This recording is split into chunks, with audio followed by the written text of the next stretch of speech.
ఇప్పుడే country delight app ని download చేసుకోండి. Download the country delight app now. అందరికీ నమస్కారం and welcome to Suman TV. Welcome to this healthy journey అని మనం చెప్పుకుంటున్నాం. కానీ చిన్నారి సహస్ర హత్య కేసులో ఒళ్ళు గగురు పొడిచే విషయాలు ఏవైతే బయటపడ్డాయో, హత్య చేసిన ఆ బాలుడి వివరాలు ఏవైతే మనం తెలుసుకుంటున్నామో, అతను హత్య చేసిన విధానం గురించి మరింతగా మనం ప్రోబ్ చేసి తెలుసుకుంటూ ఉంటే అసలు నమ్మలేని విధంగా ఉందన్నమాట. మన మధ్య మన ఇంట్లో ఉండే పిల్లవాడు ఇంతటి ఘాతుకానికి పాల్పడతాడా?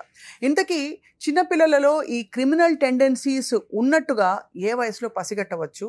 వీటిని ఆపడానికి ఏం చేయవచ్చు? అసలు మన చేతుల్లో ఏదైనా ఉందా లేదా?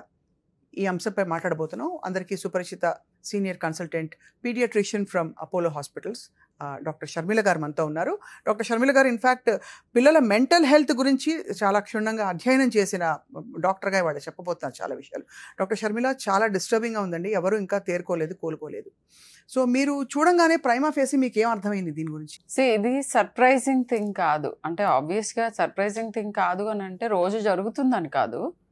బట్ ఈ బాబు ఇలా ఎందుకు బిహేవ్ చేశాడు, అయ్యో అసలు మేము ఎక్స్పెక్ట్ చేయలేదు అన్నంత సర్ప్రైజింగ్ కాదు. ఎందుకంటే టీన్ క్రైమ్స్ అంటాం, లేదంటే టీనేజ్ వయలెన్స్ అంటాం, లేదంటే జువెనైల్ డెలిక్వెన్స్ అంటాం. The word is the delinquency. So criminal అని అనము. That word is not used for children less than 18 years. అవును అవును. So he's a child, he's also a child. And in fact ఆయనకి help right టైంలో ఉండి ఉంటే ఈ సిచ్యువేషన్లో పడేవాడు కాదు. సో ఏ రకమైన help, how could we have prevented it? See first thing is I want to offer my condolences to the victim's family. డెఫినెట్గా they are going through hell, losing a child. అందులో ఇట్లాంటి రీజన్స్కి అంటే ఇది ప్రివెంటబుల్గా అనిపిస్తుంది కదా, పేరెంట్కి బాగా హెల్ప్లెస్గా అనిపిస్తూ ఉంటుంది. నేను అక్కడ ఉండుంటే కాపాడుకునేవాడిని, ఇట్లాంటి థాట్స్తో వాళ్ళు సతమతం అయిపోతూ ఉంటారు. అవును. సో దీని గురించి కూడా నేను I tell you what could have been done. అదే. So first thing is victim side నుంచి చూస్తే మనకి I just tell you only 1 or 2 things which is already వెస్ట్లో ఇది చాలా గట్టిగా ఎన్ఫోర్స్ చేస్తారు. ఏంటనంటే సింపుల్ రూల్ ఉంటుంది, ఎవరు లేకుండా అన్సూపర్వైజ్డ్ పిల్లల్ని అంటే బిలో 18 ఉన్న వాళ్ళని ఇళ్లల్లో వదలటానికి వీల్లేదు. Parents will be arrested. అంటే క్రైమ్ అది. That's a crime. ఎస్. ఎందుకంటే మీ ఫ్యామిలీ మా ఫ్యామిలీ ఎవరైనా కానీ పేరెంట్స్ ఇక్కడ నుంచి పరిగెత్తుకుంటూ వెళ్తూ ఉంటారు సమ్మర్ హాలిడేస్లో. ఎందుకంటే బోత్ పేరెంట్స్ ఆర్ వర్కింగ్. పిల్లల్ని అటెండెడ్ వదిలే ప్రసక్తే లేదు. ఎందుకంటే వాళ్ళు అన్ఫోర్సీన్ థింగ్స్, ఇప్పుడు ఇది పాప ఎక్స్పెక్ట్ చేయలేదు, ఎలా రియాక్ట్ అవ్వాలో కూడా తెలియదు, కాపాడుకునే వయస్సు కూడా లేదు. ఇలాంటి సిచ్యువేషన్స్లోకి పడకుండా ఉండటానికి దట్ ఈస్ నెంబర్ 1.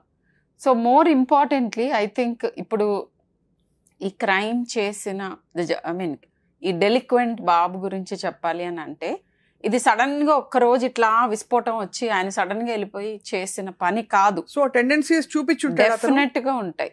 ఏంటి అనేది అవేర్నెస్ ఉండదు, పేరెంట్స్కి అవేర్నెస్ ఉండదు, సొసైటీకి అవేర్నెస్ ఉండదు, అండ్ టీచర్స్కి. ఇప్పుడు ఎడ్యుకేట్ చేయాల్సింది ఎవరంటే, చేయాల్సిన గ్రూప్స్ ఎవరంటే టీచర్స్ అండ్ పేరెంట్స్. రైట్. ఎందుకని ప్రైమరీగా అవేర్నెస్ ఉండి ఈ చైల్డ్కి హెల్ప్ అందించాల్సిన వాళ్ళు పేరెంట్స్. దాంట్లో ఇంకా అనుమానం ఏం లేదు, బాధ్యత వాళ్ళదే.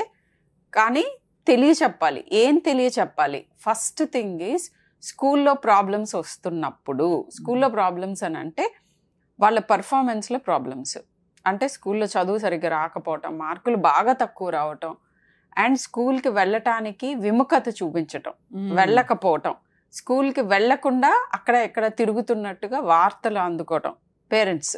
ఇవన్నీ టెండెన్సీసే. ఇవన్నీ క్రిమినల్ టెండెన్సీ అనట్లా. ఇక్కడ ఇది ఒక high risk factor criminal behaviour వైపు మూవ్ అవటానికి. ఎందుకని అంటే మనకి ఈ ఏజ్లో 8 to 15 ఏజ్లో మనకు ఒక ఐడెంటిటీ కోసం పోరాటం స్టార్ట్ అవుతుంది. అంటే నన్ను ఇలా రికగ్నైజ్ చేయాలి, నన్ను ఇలా రెస్పెక్ట్ చేయాలి, నన్ను ఇలా యాక్సెప్ట్ చేయాలి, ఇలాంటివన్నీ మన సోషల్ కన్ఫర్మింగ్ బట్టి ఉంటుంది. అంటే ఏదో ఒక స్కిల్ని, నైపుణ్యాన్ని చూపించి ప్రదర్శించి మన ఫ్రెండ్స్లో, సొసైటీలో యాక్సెప్టెన్స్ కోసం తపన స్టార్ట్ అయ్యే ఏజ్ అది. అవును. సో అది గనక ఫామ్ చేసుకోలేని పిల్లలు ఉంటారు, చదువుల్లో ప్రాబ్లమ్స్ ఉన్నవాళ్ళు. ఇలాంటి వాళ్ళలో డెలిక్వెంట్ బిహేవియర్ ఎక్కువ ఉంటుంది. ఎందుకనంటే వీళ్ళకి పియర్ గ్రూప్ యాక్సెప్టెన్స్ ఉండక వీళ్ళు స్కూల్కి వెళ్ళటానికి ఇష్టపడరు. ఇష్టపడనప్పుడు ఇలాంటి పిల్లలే, క్రిమినల్ బిహేవియర్ ఉన్న పిల్లలు మాత్రమే వీళ్ళకి మిగులుతారు కంపెనీ కోసం. సో ఒకళ్ళ ఇన్ఫ్లుయెన్స్ లో ఇంకొకళ్ళు ఇలాంటివి ఎక్కువ చేసే అవకాశం ఉంటుంది. అండ్ వాళ్ళకి కావాల్సిన ఇప్పుడు 3 Ds అంటాం, డిజైర్స్, డిస్ట్రెస్, డిసడ్వాంటేజ్డ్ బ్యాక్గ్రౌండ్స్ అని అంటాం. అంటే వాళ్ళకున్న కోరికల్ని ఎలా తీర్చుకోవాలి, అంటే నాకు ఇది కావాలి. ఇప్పుడు ఫర్ ఎగ్జాంపుల్ ఈ ఎగ్జాంపుల్లో ఐ వాంట్ దట్ బ్యాట్, ఆ బ్యాట్ కావాలి, డబ్బులు కావాలి, డబ్బులు కూడా ఆబ్వియస్ గా అన్ని డబ్బులతో రిలేటెడే కదా మన కోరికలు. మోస్ట్ ఆఫ్ దెమ్ 90% డబ్బులతో రిలేటెడ్ థింగ్స్ ఉంటాయి. సో వీటిని ఎట్లా అటైన్ చేయాలి అనే స్కిల్ వాళ్ళకి ఇంకా డెవలప్ అవ్వదు. సో రాంగ్ విధానంలో ఎలాగోలా తెచ్చుకోవాలి అది. సో వాళ్ళకి కనిపించిన దారులు, నెంబర్ 1 వీళ్ళకి ఆల్రెడీ కొంతమందికి అపోజిషనల్ డిఫైన్డ్ పర్సనాలిటీ ప్రాబ్లమ్స్ ఉంటాయి. అంటే పర్సనాలిటీ డిజార్డర్స్ ఉన్న వాళ్ళల్లో ఎక్కువ మందిలో ఈ చదువులో వెనకబడటం కానీ, ఈ ఇట్లా వేరే వాళ్ళతో కొట్లాడటం కానీ, వాళ్ళు బుల్లీస్గా ఉండటం, అంటే అందరినీ కొట్టి తిట్టి లాక్కోవటానికి ట్రై చేయటం. And if I'm not wrong, ఈ చైల్డ్ ఇంతకు ముందు కూడా మొబైల్ ఫోన్ ఏదో థెఫ్ట్ చేశాడు అని నేను చదివాను ఎక్కడ. I don't know how true it is. ఆ టెండెన్సీ ఎస్టాబ్లిష్ చేయడానికి కొన్ని ఉంది. అండ్ ఇది ఇప్పుడు ఇమ్మీడియట్ గా ఇట్లా ఏదో ఒక తెలియని ఆవేశంలో చేసిన పని కాదు, వెరీ క్లియర్లీ ప్లాన్డ్. తను రాసుకున్నాడు ఏది ఎలా చేయాలి, అదే లిటరేచర్ చదవటం, అలాంటివే చూడటం, వాటి ఇన్ఫ్లుయెన్స్ లో దాన్ని పక్కాగా ప్లాన్ చేసుకొని చేయటం, ఇది జరిగింది. 100% ప్రీమెడిటేటెడ్ అనడానికి మనకి చాలా, అంటే ఈ నెల రోజుల ముందే అని అన్నారు. నేను I'm not the right person to comment on this because I'm not from the criminal department or anything, but నాకు ఇలానే అక్కడ ఇక్కడ విన్న విషయాలు ఇలానే జరగాలని కూడా లేదు. సో ఫస్ట్ థింగ్ ఏంటంటే పిల్లల్లో స్కూల్కి రెగ్యులర్గా వెళ్తున్నారా లేదా, ఎందుకు వెళ్ళట్లేదు, వాళ్ళకున్న కష్టం ఏంటి, అక్కడ నువ్వు చదువుకోలేకపోతుంటే ఇనఫ్ హెల్ప్ ఇవ్వగలగాలి. లేదా చదువులో ఎస్టాబ్లిష్ ఓకే ఫైన్, ఈయనకి సివియర్ లెర్నింగ్ డిఫికల్టీస్ ఇంకోటో ఉంది, అప్పుడు వేరే స్కిల్ నైపుణ్యం డెవలప్ చేసుకోవటానికి మనకి చేయూతనివ్వాలి. ఇంకొకటి background violence in the family. And కొన్ని ఇంట్రెస్టింగ్ థింగ్స్ చెప్పాలి మీకు ఏంటంటే, ఫ్యామిలీలో మనము చిన్నప్పటి నుంచి మోడలింగ్ చేస్తూ ఉంటాం పేరెంట్స్. అవును, అంటే మనకు వచ్చిన ఉద్వేగాలని మనం ఎలా ప్రదర్శిస్తున్నాము అనేది జెనెటిక్ టెండెన్సీ పేరెంట్సే ఇస్తారు. మళ్ళీ వాటికి రెస్పాన్సెస్ ఎలా అనేది కూడా ఈ పేరెంట్స్ చూపిస్తూ ఉంటారు. అంటే మీకు కోపం వచ్చినప్పుడు అవతల వాళ్ళ మీద గట్టిగా అరుస్తున్నారా, కొడుతున్నారా, ఒకరితో ఒకరు కమ్యూనికేషన్ ఎలా చేసుకుంటున్నారు ఫ్యామిలీలో. అవును, దీన్ని మీరు అనుకోకుండానే మీ చిల్డ్రన్ని కూడా ప్రోగ్రామ్ చేస్తూ ఉంటారు. ఓకే, కోపం వచ్చినప్పుడు ఫాదరో మదరో కొడుతున్నారు, తిడుతున్నారు, విపరీతమైన అగ్రెషన్ చూపిస్తున్నారు, ఏదో ఒక విధంగా తెచ్చుకుంటున్నారు థింగ్స్. అంటే యాక్చువల్గా పియర్ కానీ లేకపోతే ఫ్యామిలీలో ఇంకొకళ్ళు కానీ కూడా ఇలాంటి టెండెన్సీస్ ఉండే అవకాశం ఉంటుంది, థీవింగ్ కానీ లేకపోతే ఇట్లా అగ్రెషన్ చూపించడం. సో ఫ్యామిలీ బ్యాక్గ్రౌండ్స్ని చెక్ చేసుకోవాలి. డెఫినెట్గా ఇద్దరు పేరెంట్స్లోనూ ఒకే రకంగా ఉండకపోవచ్చు. సో ఏ పేరెంట్ అయితే రెండో పేరెంట్ అగ్రెసివ్ పేరెంట్తో సఫర్ అవుతున్నారో వాళ్ళు గుర్తించగలుగుతారు ఈ చైల్డ్ కూడా అలాంటి టెండెన్సీస్ చూపిస్తున్నాడు. అండ్ ఈ అగ్రెషన్ని మనం ఎలా సరి చేసుకోవచ్చు, ఫ్యామిలీ కౌన్సిలింగ్ కానీ లేదంటే కనుక ఇతరత్ర సైకాలజీ హెల్ప్ తీసుకోవచ్చు, పీడియాట్రిషియన్తో మాట్లాడచ్చు. ఏంటి ఈ చైల్డ్ చిన్నప్పుడే ఇట్లా అతిగా ఉద్వేగాలని నియంత్రించుకోలేకపోతున్నాడు, ఎట్లా ఎక్స్ప్రెస్ చేస్తున్నాడు, దుఃఖం వస్తే ఎలా, ఏదైనా కావాలంటే ఎలా. చాలా మందిని చూస్తాను చిన్నప్పుడు నాకు వచ్చి చెప్తూ ఉంటారు పేరెంట్స్ని కొడుతూ ఉంటారు, అది ముద్దు కింద చూసుకోకూడదు. అంటే ఆ హైరార్కీని అక్కడే వాళ్ళు బద్దలు కొడదామని చూస్తున్నారు. ఒక చిన్న పిల్లవాడు అంత పెద్దవాళ్ళని కొడుతున్నాడు, తిడుతున్నాడు, కొరుకుతున్నాడు అంటే అది ముద్దుగా చూస్తూ ఉంటారు కొంతమంది. అవన్నీ రైట్ బిహేవియర్స్ కాదు. అవును, వాళ్ళందరూ క్రిమినల్స్ అయిపోతారని నేను చెప్పట్లేదు, కానీ మనం మోడలింగ్ చేయాలి కదా. అథారిటేటివ్ పేరెంటింగ్ అని అంటారు. ముద్దు చేసే దగ్గర ముద్దు చెయ్యాలి, సెక్యూరిటీ ఇవ్వాలి, ప్రేమ చూపించాలి. Very very important. 3 T's. Time ఇవ్వాలి, పిల్లల్ని టచ్ చేయాలి, హగ్ చేసుకోవాలి, పక్కన కూర్చోపెట్టుకోవాలి, ఆ కమ్యూనికేషన్ ఉండాలి. అండ్ ఆల్సో టాక్, మాట్లాడుతూ ఉండాలి, వాళ్ళతో ఎప్పుడు టచ్ లో ఉండాలి. ఈ 3 T's ఇస్తే గనక చాలా వరకు పేరెంటింగ్ కొంత అంటే అదుపులోకి తీసుకురావచ్చు పరిస్థితి. కానీ మీరు అన్న స్పష్టమైన రికగ్నైజ్ చేయవలసిన లక్షణాలు ఏంటంటే స్కూల్కి వెళ్ళకపోవడం, కొద్దిగా అంటే ఫ్లోకి భిన్నంగా వెళ్తున్నా వెళుతున్న Anti-social. పియర్ గ్రూప్ మీద ఎప్పుడు కన్నేసి ఉంచాలి. నేను ఇన్ఫాక్ట్ టీనేజర్స్ లో మోస్ట్ ఇంపార్టెంట్ థింగ్ పేరెంట్స్ తెలుసుకోవాల్సింది ఏంటంటే ఎవరితో తిరుగుతున్నాడు, ఎలాంటి వాళ్ళతో తిరుగుతున్నాడు, వాళ్ళ అలవాట్లు ఏంటి, వాళ్ళ ఫ్యామిలీ నేపథ్యం ఏంటి. సో మీ పిల్లల ఫ్రెండ్స్ తో మీరు టచ్ లో ఉండాలి. మీ పిల్లవాడు ఏం చేస్తున్నాడు మీకు తెలియాలి అని అంటే రియల్ రూపం మనకు తెలిసింది ఒక ఫ్యాసెట్. యాక్చువల్ 360 degrees తెలియాలంటే వాళ్ళు తిరుగుతున్న వాళ్ళందరితోటి.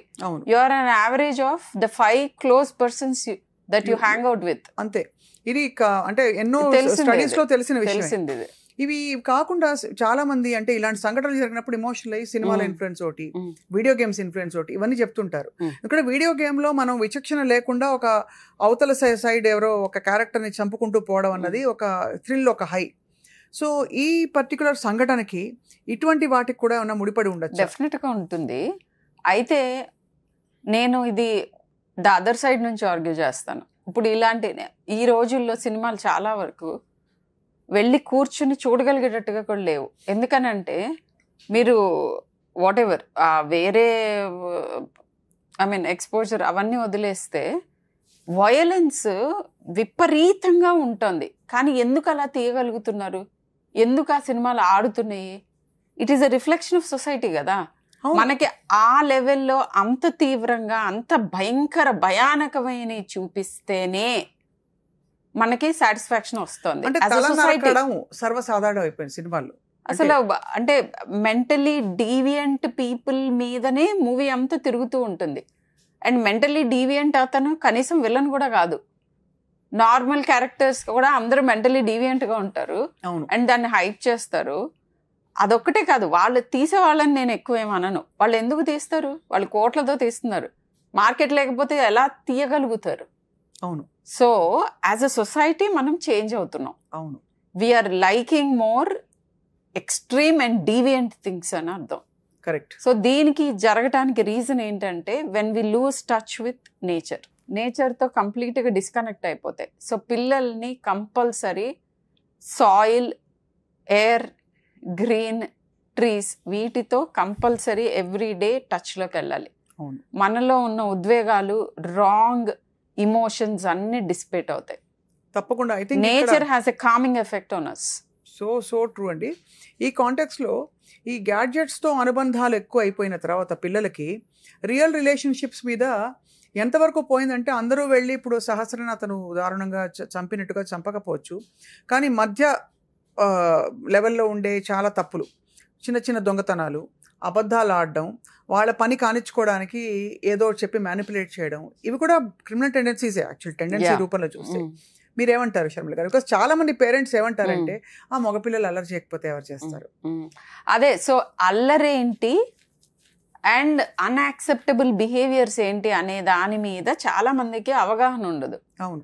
ఇది మీకు మీరు వెళ్ళి ఒక మెడికల్ ప్రొఫెషనల్తో డిస్కస్ చేస్తేనే తెలుస్తుంది. అవును. సో ఇక్కడే ప్రాబ్లం వస్తుంది. నేను ఇందాక చెప్పాను, కొరుకటం, కొట్టటం పేరెంట్స్ని అది నార్మల్ కింద యాక్సెప్ట్ చేస్తున్నారు. That is not normal.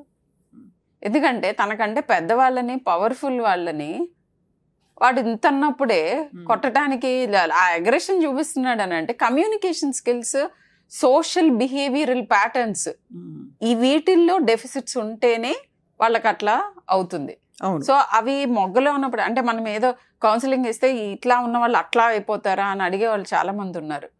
డెఫినెట్గా ఐడెంటిఫై చేసి వాళ్ళని హై రిస్క్ సిచ్యువేషన్స్లోకి వెళ్లకుండా చూసుకునేలాంటి అడ్వైస్ డెఫినెట్గా దొరుకుతుంది. మీరు ఇనీషియల్గానే ఇవన్నీ కంప్లైంట్ చేయాలి.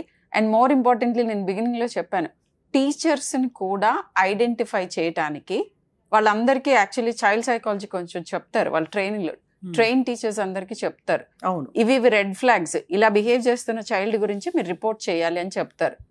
ఇప్పుడు ప్రాబ్లం ఇంకోటి ఉంది, టీచర్స్ ఐడెంటిఫై చేయటం సగం అయితే చేసి చెప్తున్నా కూడా అన్యాక్సెప్టెన్స్ ఉంది.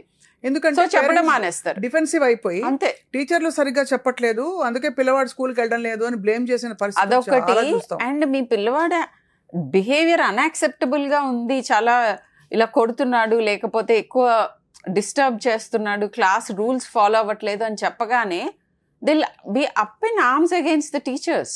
అవును. టీచర్కి ఉండాల్సిన పవర్ని లాగేశారు. అవును, సో టీచర్కి ఎక్కడి నుంచి చెప్పగలుగుతారు? కరెక్ట్. నువ్వు గురువుని ఒక వాటెవర్ గురువు ఆబ్వియస్గా మనకి ఇప్పుడు చూస్తే ఇద్దరు parents when they are working, I think teacher is spending more time than an individual parent అవును విత్ యువర్ చైల్డ్. సో వాళ్ళ ఫీడ్బ్యాక్ చాలా ఇంపార్టెంట్, చాలా చాలా ఇంపార్టెంట్. ఇన్ఫాక్ట్ నేను అడుగుతున్నప్పుడు హిస్టరీ స్కూల్లో టీచర్ని ఈ విషయం అడిగి చెప్పండి అని చెప్తాను. ఎందుకంటే ఒక పేరెంట్ స్పెండ్ చేస్తున్న టైం కంటే టీచర్ ఎక్కువ టైం స్పెండ్ చేస్తున్నారు. నాట్ ఓన్లీ దట్, మాలాగానే వాళ్ళు జనరేషన్స్ తరబడి వందల స్టూడెంట్స్ని చూస్తారు. సో ఇమ్మీడియట్గా ఇట్లా పిక్ చేయగలరు వీడు డిఫరెంట్గా ఉన్నాడు అని. ఇప్పుడు ఒక్క పాయింట్ నేను తప్పకుండా అడగాలి డాక్టర్ షర్మిల మిమ్మల్ని. పనిష్మెంట్ మెథడాలజీ అది పాత పద్ధత, అసలు పనిష్మెంట్ పిల్లలకి ఇవ్వకూడదని ఒక స్కూల్ ఆఫ్ థాట్ ఉంది. ఇంకో స్కూల్ ఆఫ్ థాట్ లో అప్పటికే కట్ చేసి వాళ్ళు రియలైజ్ అయ్యేలా చేయకపోతే తప్పు చేసినప్పుడు, ఉదాహరణకి క్లాస్ ఎగ్గొట్టి బయటకు వెళ్ళిపోయారు, అది క్రిమినల్ టెండెన్సీ. అబద్ధాలు చెప్పారు, ఇంకోటి ఎవడో కొట్టాడు, కోపం ఆపుకోలేకపోయాడు, ఇవన్నీ మొగ్గలో తుంచడానికి పనిష్మెంట్ ఇవ్వాలా ఇవ్వకూడదా పేరెంట్స్ కానీ టీచర్స్ కానీ? డెఫినెట్గా దాన్ని నేను పనిష్మెంట్ అనేది harsh word, I would say disincentive అంటాం. డిస్ఇన్సెంటివ్. ఇప్పుడు ఓన్లీ ఇన్సెంటివైజింగే ఉంది వరల్డ్ అంతా. మీడియోక్రిటీని సెలబ్రేట్ చేసుకోవటం, వాడు దగ్గినా తుమ్మినా తెగ చప్పట్లు కొట్టేసేయటం, ఇమ్మీడియట్గా అప్లోడ్ చేయటం, మా వాడు దగ్గాడు తుమ్మాడు అనుకుంటాం. చాలా మీకు ధన్యవాదాలు ఈ మాట చెప్తున్నందుకు. సో మీ ఫస్ట్ మీడియోక్రిటీ సెలబ్రేషన్ ఒకటైతే, రెండోది ఒక అతిగా అనమాట. అంటే నీకు ఎక్కడైతే గిల్ట్ ఉంది, నువ్వు సరిపడా టైం స్పెండ్ చేయట్లేదని, దాన్ని నేను ప్రేమ చూపిస్తున్నాను అనే మిషతో వాళ్ళని తప్పుల్ని కూడా చూపించకపోవటం. తప్పులు చేసినప్పుడు వాళ్ళకి డెఫినెట్గా దానికి డిస్కరేజ్మెంట్ ఉండాలి అని. అంటే నువ్వు ఈ పని చేస్తే ఇలాంటిది నీకు అవసరమైంది, నీకు కావాల్సింది, నువ్వు కోరుకున్నది ఈ రకంగా నీకు అందదు. నీకు కాన్సిక్వెన్స్ ఆఫ్ యువర్ యాక్షన్ నేర్పించకపోతే నీకు అసలు చెకింగ్ ఎక్కడుంది, అకౌంటబిలిటీ ఎక్కడ ఉంటుంది? వరల్డ్ అలా ఉంటుందా? పెద్దయిన తర్వాత మీ పిల్లల్ని అన్న నెత్తిమే పెట్టుకుని తిరుగుతారా? అందరు వరల్డ్లో తిరగరు కదా. సో ఎక్కడైతే అన్యాక్సెప్టబుల్ బిహేవియర్ ఉందో, దిస్ ఈజ్ అన్యాక్సెప్టబుల్ అని చెప్పటం is a very essential part of parenting. టీచర్స్ని చేయనివ్వట్లా, పేరెంట్స్ చేయట్లేదు, పిల్లలకి ఎక్కడి నుంచి వస్తుంది అసలు చెక్ ఎక్కడుంది? సో గాడ్ కాంప్లెక్స్ అనమాట. I me myself. అలా తయారైన ప్రపంచంలో ఉలిక్కిపడి ఇలాంటి ఇక్కడ చాలా గుండె జారిపోయే విషయం ఏంటంటేనండి, ఒక పిల్ల సహస్ర చిన్నారి కిరాతకంగా తన అసలు ఊహించని ఒక దారుణమైన ఉదయం ఆ రోజు, ఆ పొద్దున్న అలా తనకడ జరగాలని చెప్పి. ఇంకోవైపు ఈ హత్య చేసిన పిల్లవాడు కూడా పిల్లవాడే, ఒక ఇంట్లో పిల్లవాడు, ఒక తల్లిదండ్రుల ఆశల్ని మొత్తం కుదేలు చేసేసి ఒక దారుణానికి పాల్పడ్డాడు. ఇన్ఫాక్ట్ మీరు తల్లిదండ్రుల అసలు కాదు, అతని ఫ్యూచర్ని అతను చాలా జియోపారిటీలో పెట్టుకున్నాడు. ప్రాబబ్లీ అతనికి హెల్ప్ ఎర్లీగా ఉంటే, అంటే పేరెంట్స్ ఎప్పుడు మంచిగా కోరుకుంటారు, కానీ వాళ్ళకి తెలియాలి, అవేర్నెస్ ఉండాలి. తర్వాత ఇది ప్రాబ్లం అని వాళ్ళు తెలిసి గుర్తించి దానికి తగిన ట్రీట్మెంట్ ఇచ్చి ఉంటే. అండ్ నాకు తెలిసి one of the parent is not working, so financially problems ఉన్న బ్యాక్గ్రౌండ్స్ లో ఇలాంటివి ఇంకా ఎక్కువ జరిగే అవకాశం ఉంటుంది. అంటే వాళ్ళ అవసరాలు తీర్చుకోవడానికి ఎంతకైనా వెళ్తారు. ఇప్పుడు ఇలాంటి పిల్లలు మరి రిమోర్స్ ఉంటుందండి కొంత గొప్ప. అంటే ఈ పర్టికులర్ చైల్డ్ గురించి I can't comment because I have not examined him. మనం చూడలేదు, మన పిల్లవాడిని కార్నర్ చేయడం కూడా మన ఉద్దేశం కాదు. కానీ అలార్మింగ్ థింగ్ ఏంటంటే, ఇదేదో ఊడిపడ్డ ఒక క్రిమినల్ ఫ్యామిలీ నుంచి కాదు, ఒక నార్మల్ గా ఉంది అని అనుకునే సాఫీగా సాగుతున్న జీవితంలో ఇటువంటి ఒక పిల్లవాడు, అది కూడా తను కత్తి పెట్టుకుని వెళ్ళాడంటే ఏం ఊహించుకోవాలి? ఎవరన్నా అడ్డొస్తే చంపుదామని. ఇది ఒక్క రోజులో, 2 రోజుల్లో, 1 నెలలో, 2 నెలల్లో అతనిలో వచ్చిన మార్పు కాదు. ఫ్యూ ఇయర్స్ నుంచి అతను నార్మల్సీకి దూరం అయ్యాడు. సో ఆ టైంలో we could have worked on him.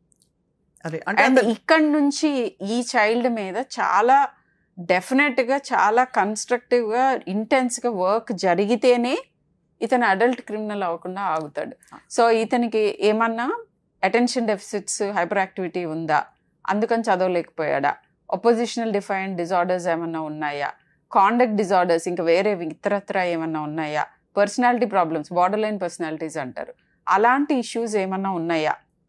And not very surprising, ఇవి ఫ్యామిలీలో వన్ ఆఫ్ ద పేరెంట్ కూడా ఉండొచ్చు, ఇన్ సర్టెన్ జెనెటిక్ గా కూడా ఉంటుంది కదా అది. అండ్ ఎన్వైరన్మెంట్ కూడా పెంచి దాన్ని పోషిస్తుంది. పెంచి ఇప్పుడు ఇదే పోషిస్తుంది. చైల్డ్ మోర్ ఫైనాన్షియల్ గా మోర్ వయబుల్ ఉన్న ఎన్వైరన్మెంట్ లో ఉంటే ప్రాబబ్లీ అంటే మోర్ ఎడ్యుకేటెడ్ మోర్ ఫైనాన్సెస్ ఉన్న ఎన్వైరన్మెంట్ లో వాళ్ళు ఐడెంటిఫై చేసి హెల్ప్ తీసుకునేవారేమో. And stress on the child కూడా ఇంత ఉండేది కాదు. వాడికి వేరే విధంగా ఐడెంటిటీ ఎలా ఫామ్ చేసుకోవాలి, ఎలా బిహేవ్ చేయాలి, ఇలాంటి యాన్సిలరీ హెల్ప్ డెఫినెట్గా దొరుకుండేది. సో ఎక్కువగా juvenile delinquents lower socio economic స్ట్రేటాలో ఎక్కువ మంది ఉంటారు. చాలా డిస్టర్బింగ్ థింగ్.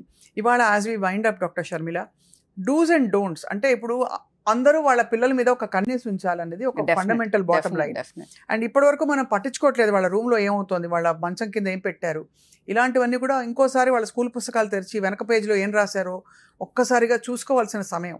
కాబట్టి కొన్ని డూస్ అండ్ డోంట్స్, అసలు సెల్ ఫోన్ కావచ్చు, వీడియో గేమ్స్ కావచ్చు, సినిమాలు కావచ్చు, ఇవన్నీ వీటి గురించి జస్ట్ స్క్రీన్ టైం గురించి నేను ఇంతకు ముందు కూడా మాట్లాడాను.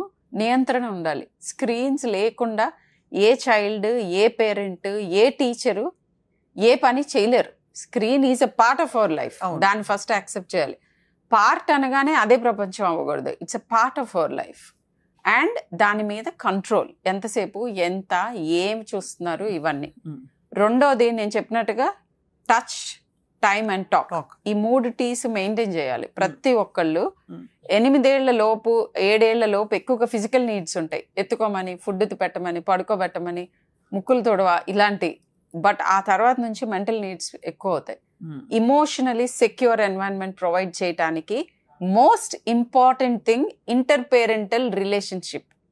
దీని మీద వర్క్ చేయాలి పేరెంట్స్ అందరూ. బ్రోకెన్ ఫ్యామిలీస్ సంగతి ఏంటో, బ్రోకెన్ ఫ్యామిలీస్ లో I'm going to tell you, అడిగారు కాబట్టి, డివోర్స్డ్ సింగిల్ పేరెంట్ ఎవరైతే ఎడ్యుకేటెడ్, ఫైనాన్షియల్ గా వెల్ గా ఉండి సపోర్ట్ సిస్టమ్ ఉన్న వాళ్ళలో తక్కువ క్రైమ్ ఉంటుంది, పిల్లల్లో తక్కువ ప్రాబ్లమ్స్ ఉంటాయి. వర్సెస్ ఒక ఫ్యామిలీ కలిసి ఉండి విపరీతమైన కాన్ఫ్లిక్ట్స్, అగ్రెషన్ ఉన్న ఫ్యామిలీ కంటే ఇదే బెటర్. అదే. But again single parent without support ఉంటే వాళ్ళలో మళ్ళీ ఎక్కువ ప్రాబ్లమ్స్ ఉంటాయి. సో ఇలా ఫస్ట్ పేరెంట్స్ ఇద్దరు పిల్లల్ని కానే ముందు రోల్స్, నేనేమి, what I'm I asking for, నేను పేరెంట్ అయిన తర్వాత నా టైం ఎంత స్పేర్ చేయాలి, నా ఇమోషనల్ స్ట్రెయిన్ నాకు ఎంత ఉంటుంది, నా ఫైనాన్షియల్ స్ట్రెయిన్ ఏంటి, planning before you have a child. ఇది చాలా ఇంపార్టెంట్. అండ్ ఏదైనా డిస్ట్రెస్ వచ్చినప్పుడు ఇమ్మీడియట్గా వాళ్ళ ఎక్స్టెండెడ్ ఫ్యామిలీ హెల్ప్ తీసుకోవటం, డాక్టర్స్ హెల్ప్ తీసుకోవటం చెయ్యాలి. అండ్ మీరు చూపించేవే వాళ్ళకి మోడలింగ్, బిహేవియర్ మోడలింగ్. ఒకళ్ళ మీద ఒకళ్ళు అరుచుకోవటం, కొట్టుకోవటం, తిట్టుకోవటం, పిల్లల మీద అగ్రెషన్ చూపించటం. In fact one very important point, alcohol and drug abuse ఉన్న ఫ్యామిలీస్లో ఈ డెలింక్వెన్సీ ఎక్కువ ఉంటుంది. వన్ ఆఫ్ ద పేరెంట్ కానీ చైల్డ్కి కూడా ఉండొచ్చు ఇవి. సో ఇలాంటి వాటి అన్నిటినీ చెక్ లిస్ట్ చూసుకుంటూ ఉండాలి. Be in touch with your children. చిన్న ప్రాబ్లం డిఫరెంట్గా అనిపిస్తూ ఉంటే ఇమ్మీడియట్గా seek help and we can prevent such. And of course ఇప్పుడు ఎమోషనల్గా ఆ ఫ్యామిలీని, అబ్బాయి సైడ్ ఫ్యామిలీని, ఆ అబ్బాయిని విపరీతంగా టార్గెట్ చేస్తూ అతన్ని చంపేయాలి, అతన్ని కూడా ఊరికి చావుకి చావే సమాధానం అని రకరకాల రెస్పాన్సెస్ వినిపిస్తున్నాయి. కానీ మనం I think the society also has failed somewhere in not recognizing. All of us are a part of it. తెలియకుండానే. So what are you doing to make the society around you better అని మనందరం ప్రతి ఒక్కళ్ళం ప్రశ్నించుకోవాలి. As a part of it నేను ఎక్కువ teenage problems and behaviours and parenting series లాగా I'm going to come out with videos చాలా బాగుంటుంది, to spread awareness about how to parent అనేది. చాలా. So that is my contribution for a better society. I'm sure you're doing a lot of those things. Yeah, we really look forward, Dr. Sharmila, ఇలాంటి అంటే అవగాహన పెంచే videos, కార్యక్రమాలు రావాలి. వీటితో పాటు ఫైనలీ ఒక్క క్వశ్చన్ అడుగుతాను నేను. ఫుడ్ హ్యాబిట్స్లో అగ్రెషను, బిహేవియరల్ అంటే అనామలిటీస్ ఇవన్నీ చూడొచ్చా మనం? అంటే బాగా వాళ్ళు ఎక్కువ తింటారు, అసలు తినరు, ఇట్లాంటి ఫుడ్ హ్యాబిట్స్లో కూడా మనకు కనిపించిపోతాయా ఇలాంటివన్నీ? ఫుడ్ హ్యాబిట్స్లో కనిపించడానికి మనకి ఎక్స్ట్రీమ్స్ ఉండొచ్చు. కొంతమంది కంప్లీట్గా ఫుడ్ మానేసి అబ్సెసివ్గా వాళ్ళకి అసలు ఆకలి వేయదు, ఈ అతిగా స్క్రీన్ మీద ఉండి అతిగా ఎమోషన్స్ ఫీల్ అయ్యే వాళ్ళకి. ఆన్ ద అదర్ హ్యాండ్ అతిగా తినేవాళ్ళు ఉంటారు, 2 ఎక్స్ట్రీమ్స్లో ఉంటారు. And high sugar intake and రెండోది అల్ట్రా ప్రాసెస్డ్ ఫుడ్స్. అవి మన బిహేవియరల్, మెంటల్ హెల్త్ మీద కూడా ప్రూవెన్ డిసడ్వాంటేజ్ ఉంది. అల్ట్రా ప్రాసెస్ ఫుడ్స్ తీసుకునే వాళ్ళల్లో ఉద్వేగ నియంత్రణ కొంత సరిగ్గా ఉండదు అనేది కనుక్కున్నారు. It's proven thing. Right. So ఇలాంటి అంటే బయట ఫుడ్ ఎక్కువ తినటం, అన్హెల్దీ ఫుడ్స్ తినటం, ఇట్లాంటివి కూడా తగ్గించుకుంటూ ఉండాలి. ప్రతిదానికి అంటే ఫుడ్కి వీటికి ఏంటి సంబంధం అంటే ఉంది ఖచ్చితంగా. అంటే మనం వీఆర్ వాట్ వి కన్జ్యూమ్. అంతే కదా. కన్జ్యూమ్ మీన్స్ మనం తినే ఆహారం ఏంటి, మనం చూసే విజువల్గా ఏం కన్జ్యూమ్ చేస్తున్నాం, ఆడిటరీగా ఏం వింటున్నాం, ఇవన్నీ కలిపితే మన మైండ్లో వచ్చే థాట్ ఫామ్ అవుతుంది. So we are what we consume. చాలా మంచి పాయింట్ చెప్పారు డాక్టర్ షర్మిల. తప్పకుండా ఈ రెండు కుటుంబాలు కుదేలైపోయాయి మొత్తానికి ఈ సంఘటనతో. సమాజం అంతా ఉలిక్కి పడింది. తప్పకుండా దీని నుంచి కోలుకోవడానికి సహస్ర తల్లిదండ్రులకు కూడా భగవంతుడు బోల్డ్ అంత శక్తిని ప్రసాదించాలని చెప్పి కోరుకుందాం.